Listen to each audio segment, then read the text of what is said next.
Halo guys, terima kasih mau menonton video saya saat ini. Video ini akan saya bahas, saya akan membagikan informasi kepada teman-teman sekalian tentang apa itu B30 atau seringkali kita dengar dengan biodiesel atau biofuel ya. Oke, langsung saja kita bahas. Namun sebelumnya materi ini bisa membantu teman-teman untuk mengetahui kelebihan dan kekurangan dari B30 ini. Kemudian yang berikut adalah teman-teman bisa mengetahui kira-kira apa saja yang dilakukan oleh pabrikan otomotif menanggapi B30 ini. Oke, langsung saja. B30 ini merupakan bahan bakar alternatif dengan mencampurkan 30% minyak nabati dengan 70% solar ya. Minyak nabati ini merupakan hasil olahan dari minyak mentah dari tanaman. Indonesia memilih menggunakan campuran dari kelapa sawit. Oke, jadi dapat diilustrasikan bahwa dalam 1 liter bahan bakar B30 terdiri dari 0,7 liter solar dan 0,3 liter minyak nabati atau dari tumbuh-tumbuhan ya. Oke, untuk bahan baku di Indonesia ternyata kelapa sawit sangat dominan, sehingga bahan baku untuk biodiesel Indonesia paling banyak menggunakan minyak sawit ya. Karena memang di Indonesia kita mempunyai banyak sekali kelapa sawit. Oke, kemudian biji jarak, kedelai, jagung, kemiri, sunan, dan lain-lain. Nah, teman-teman sekalian, pemerintah merencanakan atau mencanangkan penggunaan bahan bakar B30 untuk menghemat devisa dengan mengurangi impor bahan bakar dan memaksimalkan produksi kelapa sawit di Indonesia. Ya, jadi targetnya pemerintah akan menghemat devisa negara hingga 112,8 triliun. Oke, semakin menghemat ya uang negara ya pastinya. Asalkan ya jangan lari kemana-mana ya. Ditabung mungkin bisa ya. Kemudian peraturan Menteri ESDM nomor 12 tahun 2015 tentang penyediaan, pemanfaatan, dan tata niaga bahan bakar nabati sebagai bahan bakar lain. Nah, untuk persiapan sendiri sejak tahun 2020 itu ada 12 titik atau lokasi tempat penjualan biodiesel sejak Januari 2020. Nah, sehingga Januari 2021 ini saya belum mencari datanya, tapi mungkin sudah lebih. Bahkan sudah mungkin hampir seluruh Indonesia ya pastinya ya. Oke, nah nih kelebihan B30. Yang pertama, dengar ya, simak baik-baik ya. Kelebihannya yang pertama adalah akan menaikkan angka setana sehingga pembakaran pada ruang mesin menjadi lebih sempurna, sehingga emisi yang dihasilkan lebih bersih. Oke, pembakaran pada ruang mesin menjadi lebih sempurna. Nah, kekurangannya apa? Memiliki nilai kalor atau energi rendah, sehingga dapat menurunkan daya dan torsi mesin sekitar 2-3%. Wow, jadi pembakaran sempurna, bahan bakar habis terbakar semua, tapi ternyata tenaganya berkurang. Jadi tenaganya bukan naik ya, tenaganya berkurang. Oke, yang kedua yaitu memiliki sifat pelarut atau deterjen, sehingga dapat membersihkan saluran bahan bakar, mulai dari tangki sampai pipa. Oke, nah kekurangannya, dengan bersihnya saluran bahan bakar, maka kotoran tersebut akan menyumbat di filter bahan bakar. Sifat pelarut juga akan berpotensi pada material karet atau elastomer. Oke, yang kedua itu ya. Yang ketiga, mengikat air, sehingga warna biodiesel lebih jernih jika dibandingkan dengan bahan bakar fosil. Jadi kelihatannya lebih jernih ya, lebih kalau kita bilang ya tembus pandang ya bisa ya. Berpotensi akan menimbulkan karat pada logam ya, dapat menurunkan kualitas bahan bakar dalam waktu lama, dapat tumbuh bakteri yang menjadi kotoran. Oh, jadi kekurangannya itu. Kelebihannya tadi biodiesel jernih, tapi ternyata membuat beberapa kekurangan. Yang pertama yaitu menimbulkan karat pada logam. Kemudian menurunkan kualitas bahan bakar. Kemudian dapat tumbuh bakteri yang menjadi kotoran atau sludge ya. Jadi karena memang selain bahan bakar ini untuk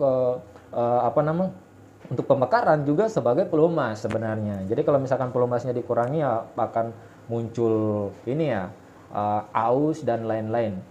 Kemudian biodiesel berpotensi membuat filter bahan bakar tersumbat, jelas karena sifat pencuci yang mencuci saluran bahan bakar baik dari gram hasil produksi kendaraan baru ataupun endapan kotoran dari biodiesel yang tersimpan lama, sehingga bahan bakar akan lebih cepat diganti pada penggunaan awal. Oke. Nah, sedangkan kelebihan lain yaitu memang si biodiesel ini termasuk bahan bakar yang ramah lingkungan ya. Oke, nah ini adalah kemungkinan pengaruh biodiesel terhadap mesin. Nah, pengaruh biodiesel yang paling tinggi bisa menyebabkan terjadinya kerusakan pada komponen utama mesin. Ya, jadi untuk kotorannya filter penyumbatan lebih cepat pada filter bahan bakar. Nah, volume kontaminasi meningkat di dalam filter. Kevakuman meningkat pada hisapan bahan bakar. Nah, berbahaya untuk injektor, apalagi injektornya common rail lagi ya. Nah, kerusakannya yaitu zat polimer menyumbat injektor. Kemudian asam organik bisa merusak pipa, hose, dan tank atau tangki bahan bakar ya. Oke. Nah, ini ujung-ujungnya menyumbat injektor dan juga stuck di sender gigs ya. Dengan adanya biodiesel ini, pabrikan-pabrikan melakukan uji coba, tidak ketinggalan juga Hino. Jadi Hino selaku market leader pun melakukan pengujian independen terhadap mesin yang digunakan untuk kendaraan Indonesia. Mesin yang diuji adalah mesin tipe J atau mesin J08 ya, mesinnya Hino seri 500.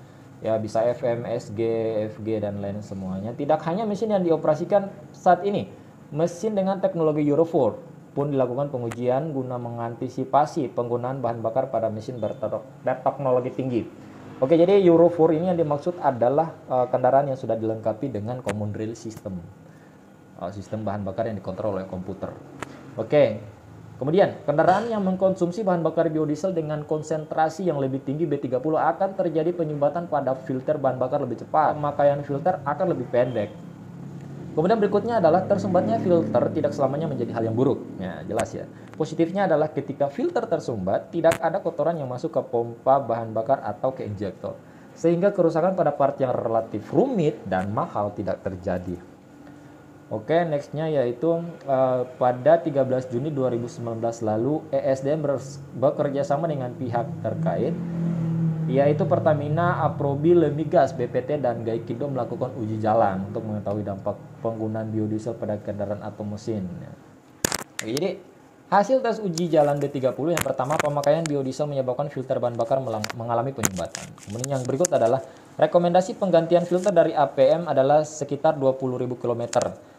Untuk passenger, akan tetapi filter sudah tersumbat pada angka yang bervariatif. Ya, untuk trek sendiri kita merekomendasikan penggantian pada 20.000 km. Ketika kita melakukan uji coba, ternyata harus diganti per 10.000 km. Jadi kita memberikan sebuah komponen atau kita menciptakan sebuah komponen yaitu namanya strainer yang fungsinya adalah untuk melakukan penyaringan pertama, penyaringan awal sebelum bahan bakar itu menuju ke filter solar bawah atau fuel sedimeter ya. Kemudian setelah dilakukan uji coba ternyata bisa dipakai 20.000. Jadi strainer itu berfungsi untuk memperpanjang umur filter. Oke, jadi strainer kita ini dipakai seumur hidup. Nanti videonya akan saya bahas pada video berikutnya ya.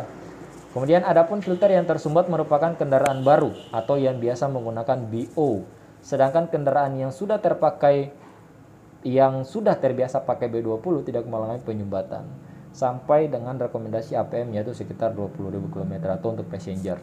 Nah, jadi untuk meningkatkan daya tahan kendaraan terhadap penggunaan B30 mulai dari VIN 2020 atau nomor angka 2020, Hino melakukan peningkatan kualitas pada komponen sistem bahan bakar. Nah, apa saja nih? Jadi di sini ada 5 komponen yang dilakukan perubahan. Oke, yang pertama ada fuel filter, fuel pipe, ada fuel hose, fuel sender gigs, dan ada fuel tank ya. Kita bahas yang paling pertama yaitu Dutro. Pada kendaraan Dutro sendiri ternyata keempat hal atau keempat komponen yaitu fuel filter, fuel pipa, fuel hose, dan fuel sender gigs mengalami perubahan per 2020. Sedangkan fuel tank itu tidak ada perubahan karena sudah dilapisi dengan aluminium tank. Nah, untuk rangernya sendiri kita bahas common rail atau yang menggunakan komputer itu hanya melakukan perubahan pada fuel filter, fuel sender gigs, dan fuel tank pada tahun 2020. Sedangkan yang sudah dilakukan perubahan yaitu fuel pipe dan fuel hose untuk common rail. Kemudian yang konvensional mulai dari fuel filter sampai fuel pipa, fuel hose, fuel sender gigs akan mengalami perubahan pada 2020. Sedangkan yang fuel tank tidak. Nah, untuk seterusnya akan saya bahas 5 komponen tadi secara detail tentang perubahannya pada video lain ya. Jadi hanya membahas apa itu B30 saja. Oke, jadi kesimpulannya adalah B30 merupakan campuran bahan bakar antara minyak bumi dan minyak nabati. Jadi misalkan dalam 1 liter solar itu di dalamnya berisi 0,75 liter minyak bumi atau solar dan 0,3 liter minyak nabati atau tumbuh-tumbuhan. Nah, jadi tidak menutup kemungkinan bahwa apabila di tahun-tahun mendatang kita akan menggoreng ikan atau menggoreng-gorengan, mungkin menggoreng apa begitu menggunakan bahan bakar trek kan juga saya tidak tahu ya, tapi ya pastinya ya kita kalau minum solar mati. Jadi kalau memang 100% B100, kita akan menuju B100. Kalau memang ternyata B100, kemungkinan bisa goreng ikan ya. Tapi kalau misalkan meninggal dunia, jangan salahkan saya ya pastinya ya. Oke, demikian video saya kali ini. Teman-teman sudah mengetahui tentang apa itu B30, kelebihan dan kekurangan, dan improve apa saja untuk menanggapi B30 ini. Apabila teman-teman suka dengan video ini, silahkan teman-teman like. Kalau teman-teman tidak suka, silahkan dislike saja. Oke, sekian dari saya. Semoga videonya bermanfaat dan terima kasih telah menyaksikan video saya. Thank you, bye-bye.